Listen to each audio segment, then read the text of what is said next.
नमस्कार। कोई ऐसा भक्त नहीं होगा जो हनुमान चालीसा नहीं पढ़ता होगा। हनुमान चालीसा कैसे पढ़ें, क्यों पढ़ें और क्या होता है, ये भी जानना बहुत जरूरी है। क्योंकि हम तो पढ़ तो देते हैं हनुमान चालीसा, लेकिन हम समझ नहीं पाते हैं कि हनुमान चालीसा जो हम पढ़ रहे हैं तो कह क्या रहे हैं।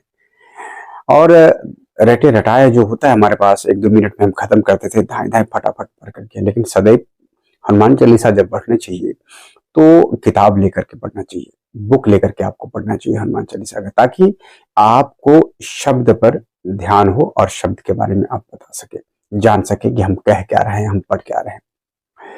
तो आइए हम जानते हैं कुछ विशेष रोचक चीज। हनुमान चालीसा सिद्ध कैसे होती है? जो हम हनुमान चालीसा पढ़ रहे हैं तो सिद्ध कैसे होगा? हनुमान चालीसा कार्य कैसे करती है? हनुमान चालीसा एक राम बाण उपाय कैसे है? ये 3 चीज हम जानेंगे इस वीडियो में। हनुमान चालीसा एक विलक्षण साधना क्रम है जिसमें कई सिद्धि की शक्ति कार्य करती है। यह चालीसा अनंत शक्तियों के समन्वय है। भारतीय आगम तथा निगम में स्तोत्र का एक महत्वपूर्ण स्थान है।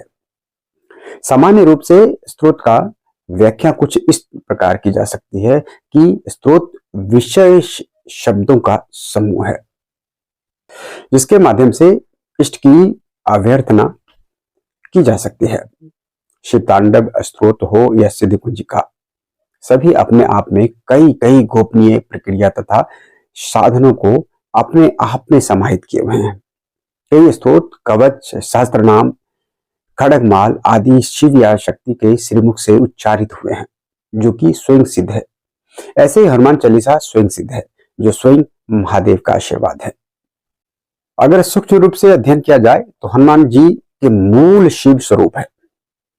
कानन कुंडल, शंकर सुमन, तुम्हारो मंत्र, आपन तेज, गुरुदेव की नाई, अष्ट सिद्धि आदि विधि सब के बारे में साधक खुद ही अध्ययन कर विविध पदों के गूढ़ार्थ समझने की कोशिश करे तो कई प्रकार के रहस्य साधक के सामने उजागर हो सकते हैं।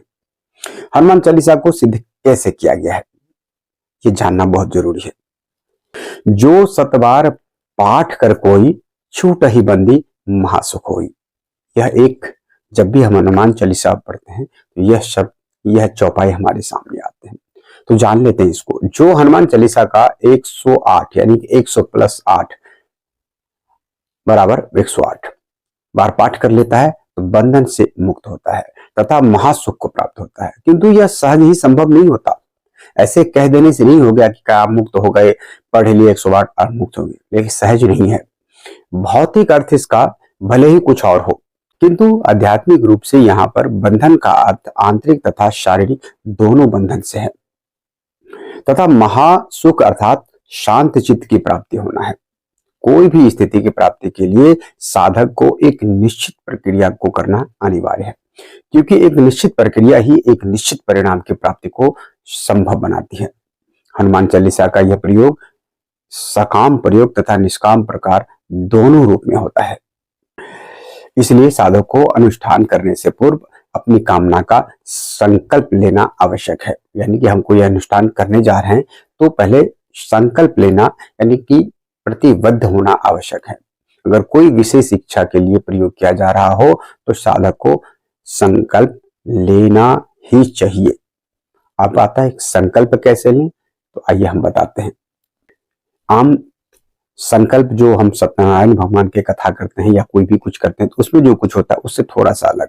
जैसे मैं अमुक नाम का साधक या प्रयोग कार्य इच्छा पूर्ति के लिए कर रहा हूं, भगवान हनुमान मुझे इस हेतु सफलता के लिए शक्ति तथा आशीर्वाद प्रदान करें। यानी कि मैं अपना नाम लेकर के यह आपके यह कर रहा हूं, इस इच्छा पूर्ति के लिए यह कार्य कर रहा हूं, इसमें मुझे शक्ति प्रदान करे और मेरी इच्छा को सफल बनाए या इसमें सफलता प्रदान करे। इस तरह से हम एक सिंपल सा अलग सा मतलब एक संकल्प ले लेते हैं। अगर साधक निष्काम भाव से यह प्रयोग कर रहा है तो संकल्प लेना आवश्यक नहीं है। साधक अगर सकाम रूप से साधना कर रहा है तो साधक को अपने सामने भगवान हनुमान का वीर भाव युक्त चित्र स्थापित करना चाहिए। यानी कि निष्काम और सकाम क्या हो रहा है। अगर निष्काम रूप से मुझे कुछ चाहिए ही नहीं प्रभु से, तो हम क्या करेंगे, कोई संकल्प की आवश्यकता नहीं, हम अपना अनुष्ठान शुरू कर देंगे। लेकिन अगर सकाम रूप से साधना कर रहे हैं, यानी कि कोई कामना है मेरे अंदर या कुछ मैं चाहता हूं, तो उसके लिए संकल्प करना जरूरी है, क्योंकि उस संकल्प में हमें बताना होता है प्रभु को कि हमने इस कार्य के लिए शुरू किया है। साधक अगर सकाम रूप से साधना कर रहा है तो साधक को अपने सामने भगवान हनुमान का वीर भाव युक्त चित्र स्थापित करना चाहिए, अर्थात जिसमें वह पहाड़ को उठा, यानी कि जिसमें उसका वीरता झलक रहा हो, पहाड़ को उठा कर ले जा रहा हो या असुरों का नाश कर रहा हो। किंतु अगर निष्काम साधना करनी हो, यानी जिसका कोई कामना ही नहीं है, तो साधक को अपने सामने दास भाव युक्त हनुमान का चित्र स्थापित करना चाहिए, अर्थात जिसमें वह ध्यान मग्न हो, फिर श्री राम के चरणों में बैठे हुए या श्री राम के भक्ति में लीन हो, ऐसे चित्र रखना चाहिए। बार बार कह रहा हूं, साकाम और निष्काम।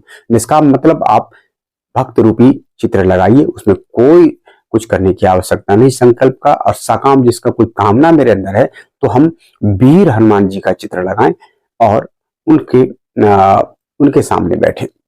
साधक को यह क्रिया एकांत में करना चाहिए। जो हम ये करेंगे क्रिया 108 बार हनुमान चालीसा पढ़कर सिद्ध करेंगे, तो ये क्रिया करने के लिए साधक को एकांत में करना चाहिए।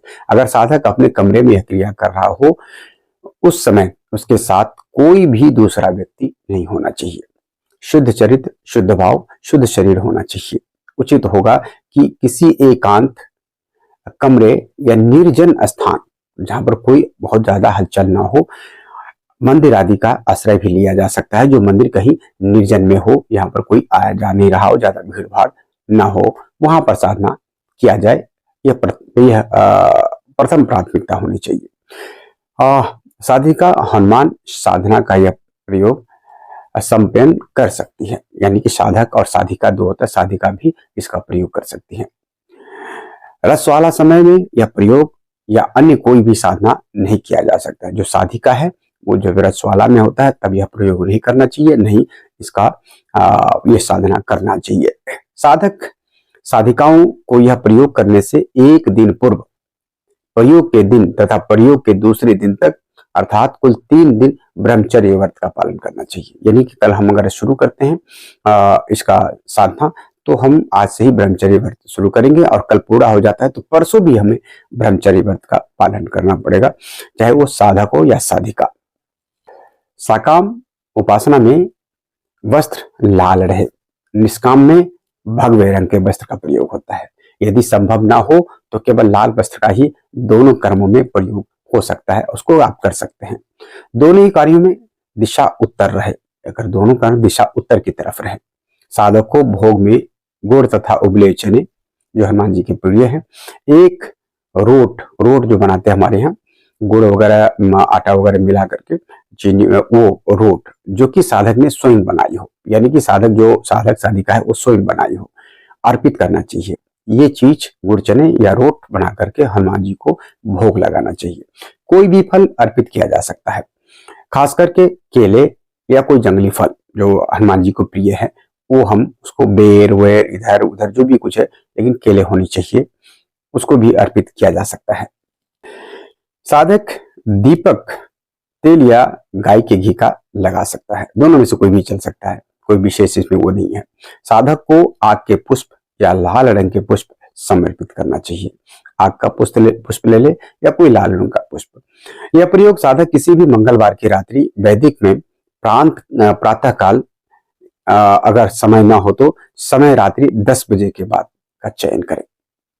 समझिए, एक बार और बता दूं, यह प्रयोग साधक किसी भी मंगलवार की रात्रि, वैदिक में प्रातः काल, अगर समय ना हो तो समय रात्रि 10 बजे के बाद का चयन करें, यानी कि 10 बजे के बाद सब शांत हो जाता है, तब यह प्रयोग कर सकते हैं। सर्वप्रथम साधक शुद्ध होकर वस्त्र धारण करके लाल आसन पर बैठ जाए, आसन लाल होना चाहिए। साधक अपने पास ही आग के 108 पुष्प रख ले, या कोई भी लाल पुष्प 108 पुष्प रख ले, आग हो तो आग, लाल हो तो लाल फूल। अगर किसी भी तरह से यह संभव ना हो तो साधक कोई भी लाल रंग के 108 पुष्प अपने पास रख सकते हैं। अपने सामने किसी पूजा स्थल में लाल वस्त्र बिछाकर उस पर हनुमान जी का चित्र या यंत्र या कोई भी विग्रह मूर्ति स्थापित कर सकते हैं। एक लाल रंग का आसन लगा दीजिए, उस पर हनुमान जी का चित्र, अगर जिससे मैंने बताया ऊपर वीरता के लिए, निष्काम के लिए तो आप वीरता कोई भी भक्त रूपी चित्र, और सकाम के लिए आप कोई भी वीर रूपी चित्र लगा सकते हैं। फिर उसके सामने तेल या घी का दिया जला सकते हैं, उसको जलाइए। साधक गुरु पूजन मंत्र का जाप करें, गणपति जी से कार्य सिद्धि हेतु प्रार्थना करें, और भी राम जी का, सीता जी का और कार्य सिद्धि हेतु प्रार्थना करें। हनुमान जी का आह्वान करें तथा उनका सामान्य पूजन करें। जो पंचोपचार है तो पंचोपचार आप पूजन कर सकते हैं। खोड़सोपचार आपकी व्यवस्था हो रही है, आप खोड़सोपचार पूजा कर सकते हैं। इस क्रिया के बाद साधक हम बीज का उच्चारण कुछ देर के लिए करें तथा उसके बाद अनुलोम विलोम का प्राणायाम करें। अनुलोम विलोम मतलब अंदर शुद्धि हो जाता है। अनुलोम विलोम ये अनुलोम विलोम होता है। इस तरह के हम कुछ देर तक अनुलोम विलोम का क्रिया करेंगे। प्राणायाम के बाद साधक हाथ में जल लेकर संकल्प करें तथा अपनी मनोकामना बोले। जैसे मैंने भी बताया, अगर आप साकाम के लिए कर रहे हैं तो हाथ में जल लीजिए, जल लेकर के संकल्प करें और अपने मनोकामना, अपने अमुक नाम गोत्र बोल करके अपने मनोकामना बोल देना चाहिए। इसके बाद साधक राम रक्षा स्तोत्र या रामाय नमः का यथासंभव जितने भी हो सकता है यथासंभव जाप करें। साधक को उसी रात्रि में 108 बार पाठ करना है। जैसे ये चीज हो गया ओम रामाय नमः का जितना भी हो सकता है, 10, 20, 25, 21, 51 जो भी हो, 108 वो पहले आप एक जाप कर ले। ओम रामाय नमः और ओम रामाय नमः, रामाय नमः, इसका आप कर सकते हैं। फिर इसके बाद साधक उसी रात्रि में 108 बार हनुमान जी का पाठ वहां से शुरू कर दे। हर एक पाठ पूर्ण होने पर एक पुष्प, जो आपने 108 पुष्प या लाल या आग का रखे हैं, हनुमान जी के चित्र या विग्रह को समर्पित कर दे। एक बार आपने पाठ कर लिया, एक फूल उठाए, आप उनको समर्पित कर दे। इससे दो फायदा है, एक तो हनुमान जी को पुष्प चढ़ा रहे हैं, दूसरा हमारी काउंटिंग भी हो रहा है, गिनती भी हो रही है कि हमने कितना पाठ कर लिया। इस प्रकार 108 बार पाठ करने पर 108 पुष्प समर्पित कर देने चाहिए। 108 पुष्प होने पर साधक वापस हम बीज का थोड़ी देर उच्चारण करे तथा जाय को हनुमान जी के चरणों में समर्पित कर दे। इस प्रकार यह प्रयोग पूर्ण होता है। साधक दूसरे दिन पूजन, पुष्प तथा चित्र का विसर्जन किसी बहते पानी में या किसी तालाब में, सरोवर में आप उसको विसर्जन कर सकते हैं। हनुमान चालीसा सिद्धि विधान, उस सिद्ध का विधान क्या है, हनुमान चालीसा आप कैसे सिद्ध करेंगे तो जान लेते हैं। हनुमान चालीसा के 108 पाठ 41 दिन पर्यंत नित्य करें। अगर आपके पास उसको सिद्ध करना है तो अनुष्ठान घर के किसी स्वच्छ कमरे में या पीपल के वृक्ष के नीचे अथवा किसी मंदिर में संपन्न करें। अनुष्ठान से पूर्व या समाप्ति के बाद में हनुमान जी को चोला अवश्य चढ़ाए। जो उनको वस्त्र होता है लंगोट ऊपर का, वो चीज, वो चोला कहते हैं उसको, वो अवश्य चढ़ाए। हनुमान जी में श्री राम नाम से तुलसी, गूगल, घी, तिल के दशांश हवन करें। जितना आपने पहले उसका दशांश उसको हवन करें। तुलसी, गूगल, घी, तिल से दशांश हवन करें। किसी भूखे, निर्धन व असहाय जरूरतमंद व्यक्ति को मदद करें उसके उपरांत, और अपने सामर्थ्य अनुसार गौ माता और बंदर के अभाव में किसी भी पशु पक्षी कोई भी हो, उसको भोजन और जल प्रबंध करे, उसको भोजन भी कराए और जल भी उसको पिलाए। प्रत्यक्ष अथवा अप्रत्यक्ष रूप में किसी न किसी माध्यम से हनुमान जी के दर्शन साधक को इस स्थिति में प्राप्त होते हैं। 41 दिन का यह व्रत करने के बाद हनुमान चालीसा सिद्ध होते हैं, और उसके बाद जस्ट प्रत्यक्ष रूप से या अप्रत्यक्ष रूप से किसी भी रूप से आपको एहसास हो जाएगा कि हमने दर्शन किया है, और हनुमान जी का यह दर्शन हो ही जाते हैं। इसका मतलब आपका हनुमान चालीसा सिद्ध हुआ। संकट निवारण हेतु विशेष, जो विशेष बातें मैं बता रहा हूं यह है, हनुमान जी संकट मोचन के नाम से भी प्रसिद्ध है, जैसे हम सब जानते हैं। इसलिए तुलसी के पत्तों पर केसर, चंदन या अष्टगंध से राम नाम लिखें और उसकी माला बनाकर हनुमान जी को पहनाएं, अथवा लौंग की माला लाल धागे से तैयार करके पहनाने से भी क्रूर ग्रह की दशा शांत होती है, जिसके कारण आप अशांत है, वो दशा शांत हो जाती है। इस क्रिया आप अपने घर पर भी संपन्न कर सकते हैं और मंदिर में भी संपन्न कर सकते हैं। हनुमान जी को नींबू की माला पहनाकर, हनुमान जी को नींबू की माला बनाकर पहनाने से घोर कष्टों से मुक्ति मिलती है। भक्तों को यह जानकारी रखना चाहिए। जो 3 चीज मैंने बताया है, तुलसी जिसमें राम नाम लिखा हो, लौंग के माला और नींबू के माला। अगर नींबू की माला हनुमान जी को पहनाते हैं तो घोर कष्टों से भी मुक्ति मिलती है। गूगल व जायफल की धुनी से भी देने से संकट निवारण आता है। जायफल यानी कि जाफर, गूगल और जाफर के दोनों टुकड़े करके मिक्स करके या पाउडर बना करके अगर वो धूप दिखाते हैं हनुमान जी को, तो पर भी हमारे संकटों को ये संकट मोचन हर लेते हैं। कठिन कार्यों को सिद्ध करने हेतु विशेष, यानी कि कुछ विशेष बातें, विशेष टिप्स आपको बता रहा हूं। कठिन कार्यों को करने से पूर्व हनुमान जी को पांव से नख से सिर तक सिंदूर मिश्रित चमेली के तेल का चोला पहनाना चाहिए। यानी कि सिंदूर, हनुमान सिंदूर जो होता है चमेली के तेल में लपेट करके नख से लेकर के ऊपर तक पूरे शरीर में उसको चोला बना देना चाहिए, यानी कि पूरे लगा देना चाहिए। फिर कार्य संपन्न होने के बाद फिर सिर से पांव तक सिंदूर का चोला चढ़ाना चाहिए। अंत में श्रृंगार कर हवन आदि कर्म संपन्न करना चाहिए। किसी चीज पर विजय प्राप्ति तथा शत्रु बाधा के लिए हनुमान जी के मंदिर में उन्हें ध्वज पताका चढ़ाएं और पुराने पताका को लेकर अपने दुकान या मकान के ऊपर लगा दें और लगा सकते हैं। इससे पूर्ण सुरक्षा प्राप्त होता है, हनुमान जी का पूर्ण कृपा प्राप्त होता है और पूर्ण सुरक्षा प्राप्त होता है। शत्रुओं पर विजय भी सुनिश्चित होता है। तो ध्यान रखें, विजय प्राप्ति के लिए, शत्रु बाधा से निपटने के लिए यह चीज मंदिर में जाए, वहां पर अपने नया ध्वज चढ़ाए और पुराने ध्वज ला करके अपने मकान या दुकान पर लगा ले। निश्चित तौर पर हनुमान जी की विशेष कृपा प्राप्त होती है। अब अंत में मैं आपको बताता हूं हनुमान सहस्त्र नाम प्रदक्षिणा विधि। हनुमान सहस्त्र नाम को पढ़ते हुए 1008 बार हनुमान जी का परिक्रमा करने से हर संकट दूर होते हैं। वह अभिष्ट मनोरथ की भी पूर्ति होती है। जो हमने बहुत ही कुछ ऐसा मांगा हो या मन में ऐसा रखा हो, अगर ऐसे करते हैं तो अभिष्ट मनोरथ की भी पूर्ति होती है। अगर सहस्त्र नाम नहीं पढ़ सकते हैं तो हनुमान जी के 108 नाम का पाठ संपन्न कर 108 प्रदक्षिणा संपन्न करना चाहिए। यह प्रयोग को 7 या 11 शनिवार अथवा मंगलवार करना चाहिए। इसे करने से लाभ प्राप्त हो ही सकता है और हो जाता है।